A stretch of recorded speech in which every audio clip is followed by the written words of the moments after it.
Let's talk right now about, serious news this morning. Shell have posted their latest profits. We had BP's profits earlier in the week, $5 billion worldwide profit, £4 billion in the first quarter alone of this year. That was higher than had been expected, although lower than the same quarter last year. Shell have beaten expectations themselves, higher than the same quarter last year, $9.6 billion in profit, January, February, March. That's £7.7 billion. That is higher, as I say, than the last quarter and higher than was expected, around the $8.5 billion mark.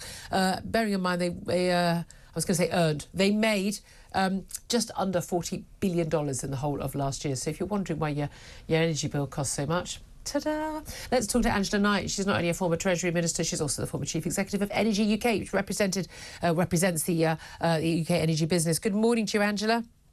Good morning. How are you, Julia? I'm very well. Still trying to pay my heating bill from the winter, but, you know, like everyone else, there's direct debits. But those results for Shell, for BP the other day, they don't make easy reading for people who are really struggling with their bills right now, do they? No, they don't. What it shows us very strongly is that the world prices are still up quite high, the oil and gas. Hopefully, when we're looking ahead, we can see that they are coming down. And of course, because that is how Shell, BP and other oil companies make their money on that world price. As that comes down, their profits come down. They are directly linked. But as you rightly say, it doesn't make happy reading. And like you, my direct debit's gone up as well. But I think we also need to remember that it's only a couple of years ago that some other parts of the energy industry, the suppliers, those who give us the gas and deliver the gas and electricity to our homes, about 20 of those went bust. So it does show that there are all sorts of different pressures taking place. And we do need to be careful that A, we don't lump everybody together, and B, those who do make a lot of money also get taxed a lot. Yes. And that windfall tax is working, I can tell you. Well, OK, but I mean, I also remember 2020, you say, during lockdown, when people there wasn't massive, economic demand and supply.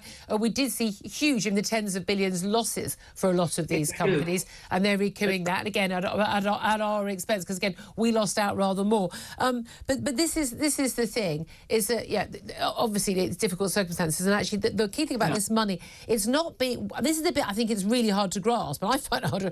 It's not being made on our energy bills. It's being made on the sale of wholesale gas and oil. But that money is still being made off the backs of Ukraine. I mean, it's being made off the backs of the economic sanctions on Russia and off the backs of people who lost their livelihoods and lost their freedom during lockdown. It's still profiteering, isn't it?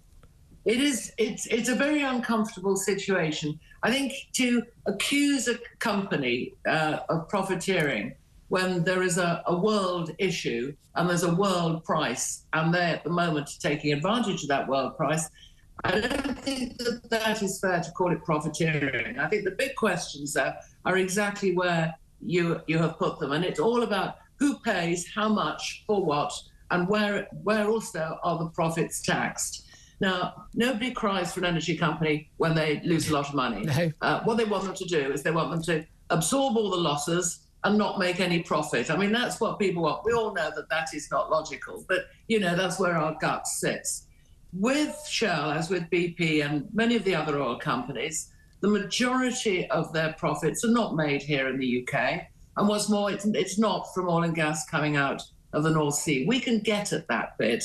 And we do tax that highly, although, and we don't want to get party political on a local election day, but it nevertheless is the case that there are a lot of loopholes where, if you're spending money on investment or decommissioning oil wells, you don't have to pay the same levels of taxes as it says on paper.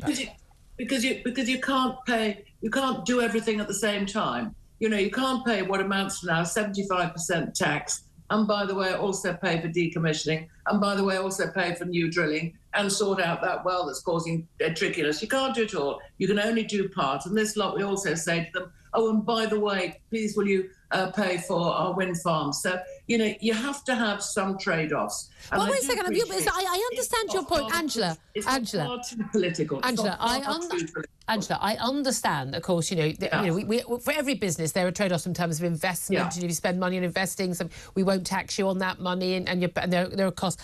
But when companies are making tens of billions of dollars, as these things tend to be priced in, well, clearly they can afford it. Are you saying, though, that realistically they'll just take their business elsewhere because they can be doing their business anywhere in the world?